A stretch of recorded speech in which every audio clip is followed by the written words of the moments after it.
বলো। নাহিদা কি হয়েছে বলো, কি কি সমস্যা? দাঁড়াও দেখাচ্ছি কি হয়েছে। এগুলো কি ইসমাইল? সব সময় তুমি এত ইরেসপন্সিবল এর মতো কাজ কেন করো? তুমি কি বোঝো না যে এতগুলো টাকা এভাবে রেখে যেতে নেই? তুমি কি বোঝো না? তুমি কি কখনো বুঝবে না যে একটু রেসপন্সিবল হতে হয়? টাকা পয়সার মায়া দয়া কি তোমার নাই? এটা কি কখনো হবে না? এভাবে যে তুমি রেখে গেলে বাড়িতে কত মানুষের আনাগোনা থাকে। যদি একটা সময় এই টাকাগুলো মিসিং হয়ে যায়, তখন কত বড় বিপদ হতে পারে একবার চিন্তা করেছো? একটু রেসপন্সিবল হও ইসমাইল।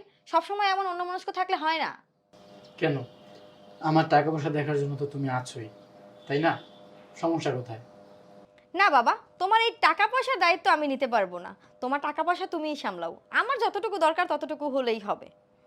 আর হ্যাঁ, তুমিও যেখানে সেখানে টাকা পয়সা রাখবে আর আমাকে বলবে দেখে রাখতে, এটাও কিন্তু আমি করতে পারবো না। ইসমাইল প্লিজ, এই ভুলটা আর করো না, হ্যাঁ? এভাবে যেখানে সেখানে টাকা পয়সা ফেলে রেখো না। পারবে, তুমিই পারবে। আল্লাহ তাআলা কাউকে কোথাও বসালে তাকে ওই জায়গার যোগ্য করেই বসায়। আমার কাছে মনে হয় আমার এই সংসার, পরিবার যত কিছু আছে একমাত্র তুমিই সামলাতে পারবে। আর এর সব কিছুর দায়িত্ব আজ থেকে তোমার। আর আমি সিদ্ধান্ত নিয়ে নিয়েছি, আজকে আমি ছোট বউকে ডিভোর্স দিব। ইসমাইল, কি হয়েছে তোমার? তুমি হঠাৎ